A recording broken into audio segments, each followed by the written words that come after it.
Oh, and all the prestigious individuals in nutrition recommending that you should eat these incredibly nutrient deficient foods instead of these other foods, which are extremely prevalent in nutrients, all because they are unhealthy.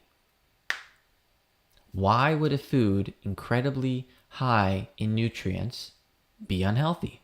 And not only is society using every single one of these drugs, they are also giving themselves microdoses of chemotherapy every single day, over and over again. Helpful and healthy bacteria that live inside of your gut, and they help produce maybe chemical signals or plenty of other things that your body needs. Well, do you think that that just applies to the gut?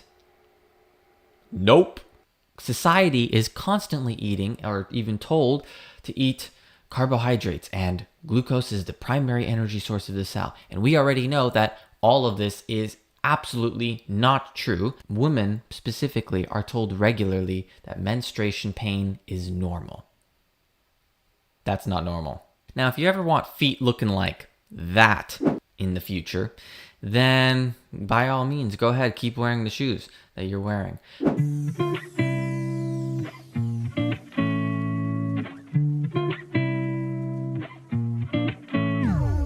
There's a lot of things that never really made much sense to me. And in fact, they are all absolutely insane.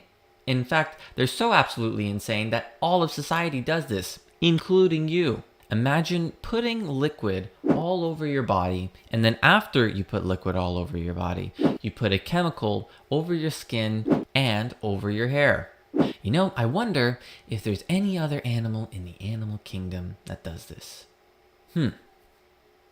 No, there isn't actually. Well, you know what's even more amazing is you don't even have to imagine this one, because this is a reality. That's right. That's called showering. Do you really think that showering is hygienic and healthy? Well, let's look at it like this. What exactly do you do when you're showering? Well, we already know how soap and shampoo works. Soap and shampoo work by killing and removing everything on your skin.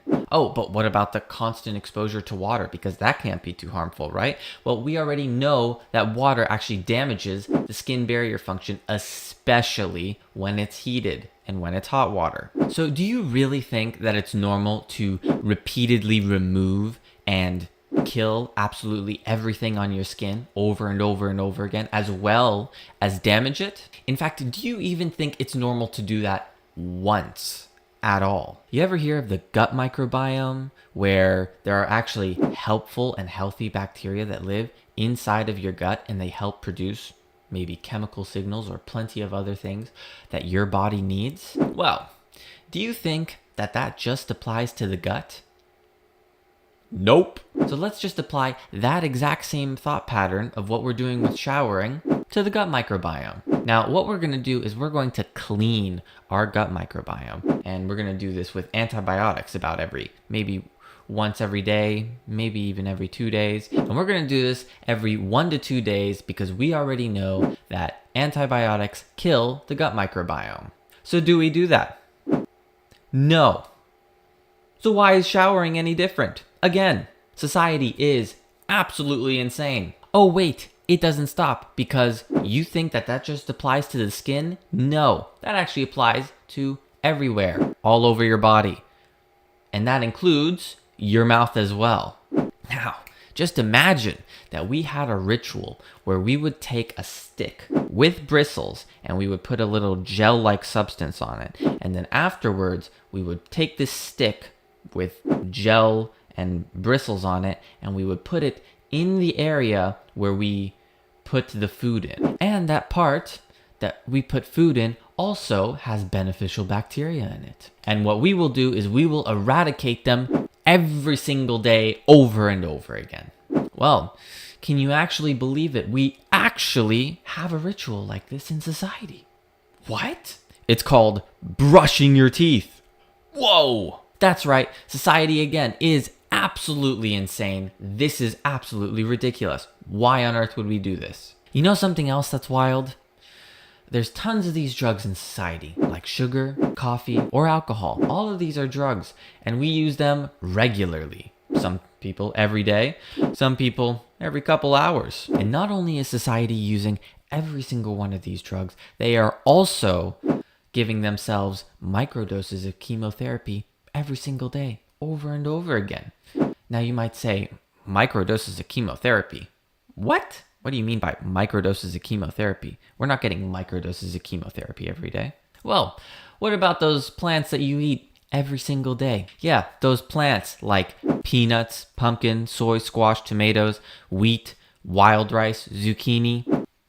They all have chemotherapy drugs in them. And which one is that exactly? That's lectins. They all have lectins in them. And lectins can be used as a chemotherapy drug.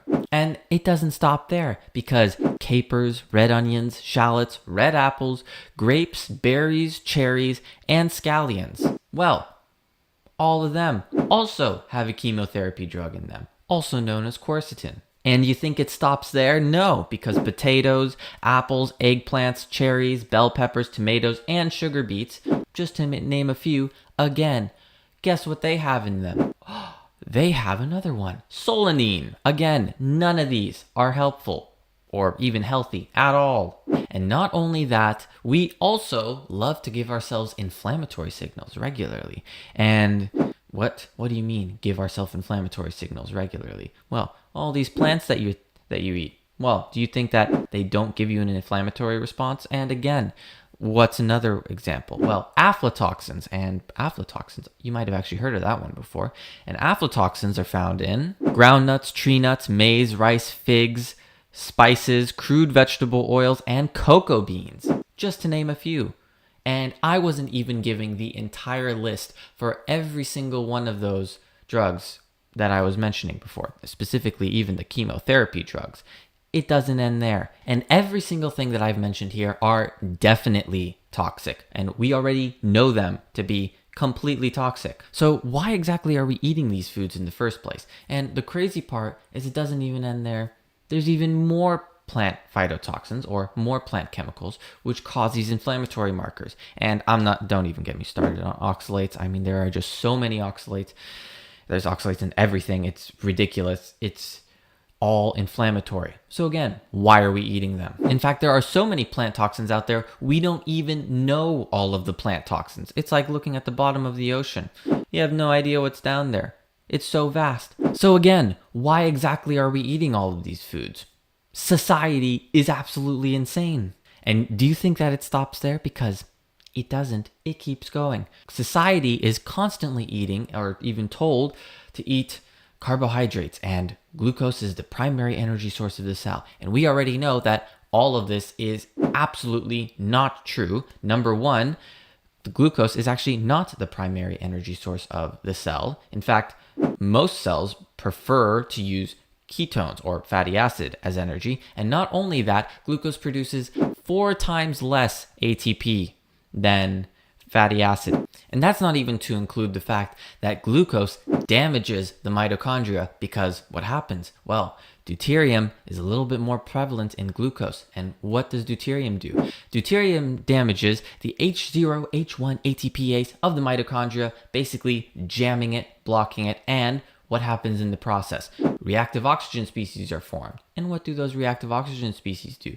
They wreak havoc on the cell and basically destroy it, causing little damage here and there. And over time, that builds up. And what's the whole problem with this little micro damage here and there? Well, that's what causes you to age even quicker. And after that, can you believe that you even hear things in society like glucose is the primary energy source of the brain, when we already know, again, the brain actually prefers ketones. It doesn't prefer glucose. Again, society is absolutely insane. And the crazy part is it doesn't stop there, because it keeps going. How can it possibly keep going? And you know what's even crazier is we are told regularly by the most prestigious and top figureheads of nutrition, for instance, cholesterol is unhealthy. Now, first off, I'm 99% sure that whoever makes that statement hasn't actually, one, taken biochemistry and understand the importance of cholesterol in the first place. And not only that, we already know that that statement is completely false. And we actually also know that it was bought out by certain companies, almost like companies hide their data very often. Where have I seen that before? You ever wonder what cholesterol is really used for in the body? Well, any of these hormones, maybe like testosterone, estrogen, having a sex drive, blood pressure, guess where they come from? That's right, they all originate from cholesterol. Cellular membrane function, brain function. Man, you know what's even crazier than all of that is women specifically are told regularly that menstruation pain is normal. That's not normal. And yeah, everything I just said there, you need cholesterol for. You need it, and if you don't have it, problems start happening. So once again, society is absolutely insane. And you know what's even crazier is it doesn't stop there. It just keeps going. That's how crazy society is. Imagine buying things for your feet to make them look a little nicer, and you walk in them regularly every day. And these things for your feet, they're not actually designed for your feet. They're designed for fashion. And slowly as you walk in them, over time, and as time goes on, they make your feet weak. And in the process of making your feet weak, you develop feet problems. Wait, that's right. We don't actually have to imagine that. In fact, that's already here with us. I'm talking about shoes. Yes, exactly. Now, shoes are obviously very helpful when it comes to avoiding sharp objects on the ground. There's no question. But have you ever questioned whether or not that the shoes you're wearing are actually designed for your feet in the first place? Now, if you ever want feet looking like that in the future, then by all means, go ahead, keep wearing the shoes that you're wearing. But if you want feet looking like that, then I recommend not wearing the shoes that you're wearing. And the reason I recommend that, it has to do with the fact that you need to actually develop your feet muscles because yes, surprisingly, feet have muscles on them. And you need to develop them because if you don't, problems start to happen. And obviously, the feet are holding up basically quite a bit of the body. So a weak muscle in that area can definitely lead to problems. Again, society is absolutely insane.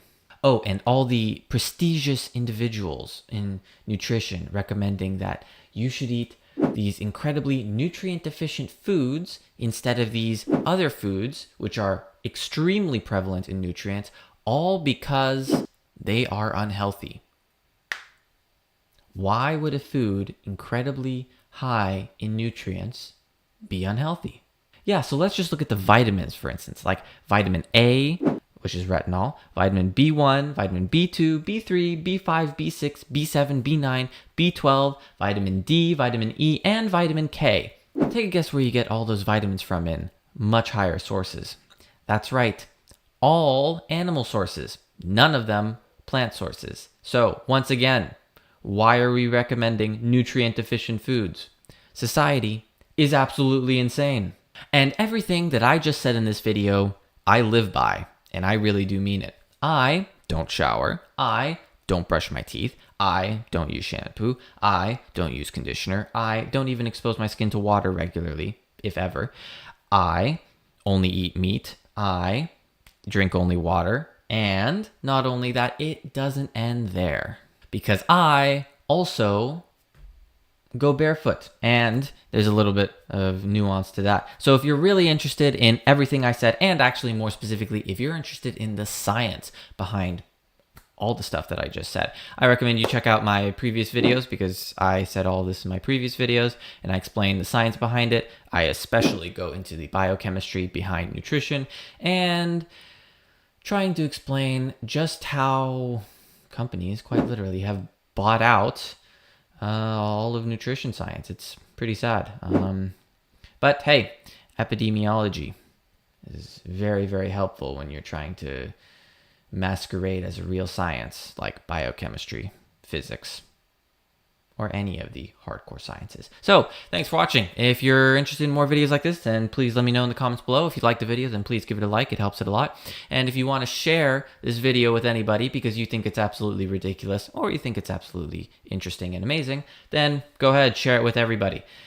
I don't care. And if you want to see more videos like this or similar to this, then I recommend you subscribe to my channel, because I plan on making videos very, very frequently. And yeah, if you have any questions, leave them in the comments below. So thanks for watching. I'll see you in the next one. Peace.